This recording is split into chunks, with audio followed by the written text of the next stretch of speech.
Hey guys, it's Dr. Robotnik64. This is episode 13 of my Minecraft mod review series, and today I'm going to be reviewing version 7 of the Clay Soldiers mod.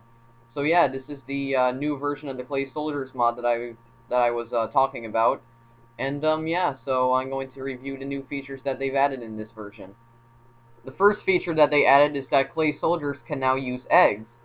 Now, what they use the eggs for is to hide their scent, which means that other clay soldiers will not be able to detect them at first.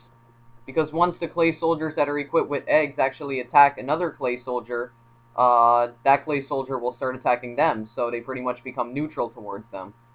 Now, if there is a clay soldier team that is fully equipped with goggles, or glass, they'll still be able to detect clay soldiers even if they are using an egg item, which means that the eggs pretty much become useless. So here's a battle with pink soldiers that are using the egg items versus green ones. So as you can see, the green soldiers are actually ignoring the pink soldiers until they were attacked, which means that they cannot detect the other clay soldier's scent until they're attacked. And that's basically what the egg item does. So clay soldiers can now use eggs to make other clay soldiers not recognize them. So yeah. Another item that clay soldiers can now use are shears. Now, shears are a unique item because clay soldiers can actually hold two of them in their hands at once. So here's a clay soldier with dual shears, as you can see. So he's holding two of them at once. Now here's a clay soldier with a stick and some shears. Well, two of them actually.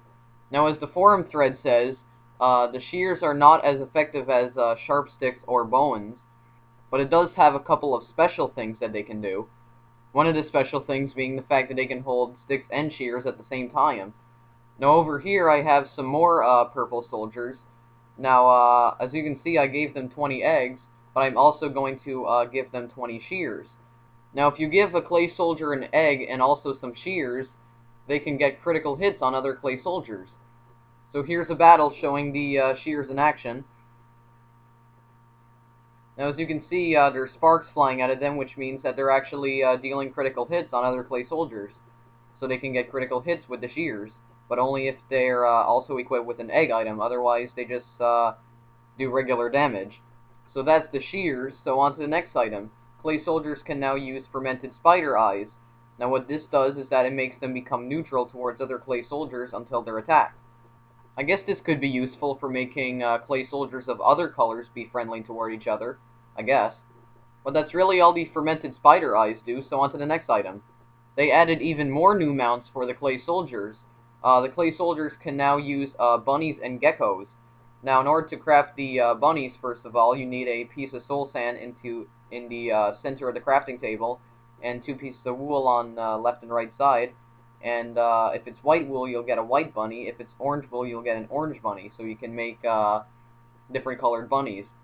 Now, to craft the geckos, you'll also need a piece of soul sand in the center, but you'll also need some saplings.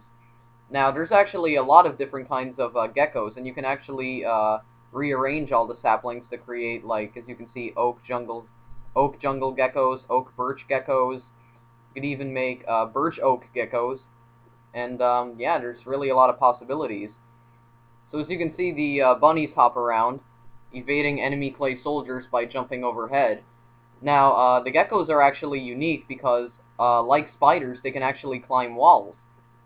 So now let's have another clay soldiers battle with these mounts.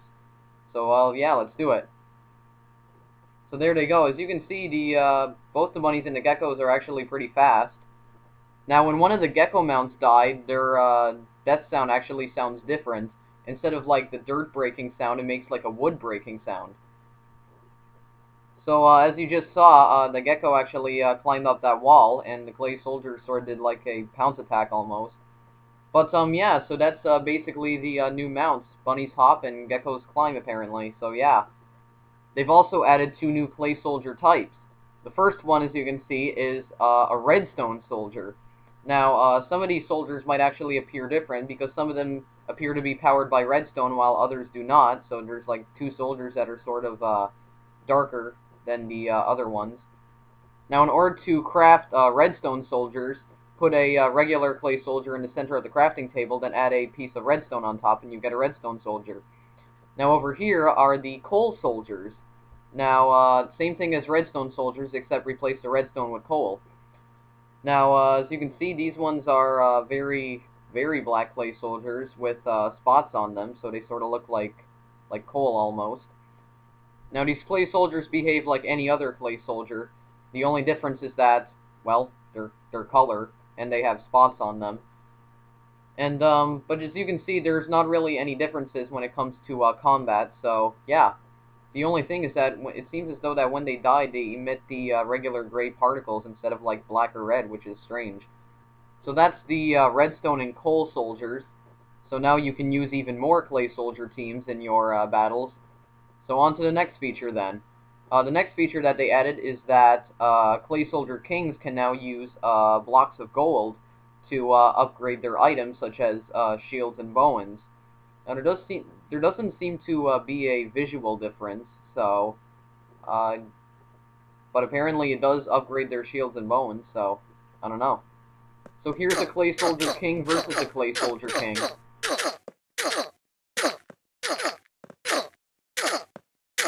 and the cayenne clay soldier is won. But yeah, I don't really see what the difference is there though. So yeah. But anyway, on to the next feature. The next feature that they added is that they've added a new item called a Clay Nexus. Now what this item is able to do is that it's powered by redstone, and once it is powered by redstone, it starts emitting gray particles. Now if you right-click the Clay Nexus while it's powered, it comes up with a menu.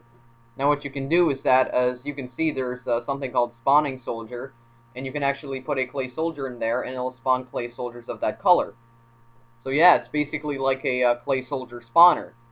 Now I have another Nexus over here, and I'm going to put a redstone soldier in there. Now as you can see, the clay soldiers are actually attacking the Nexus itself.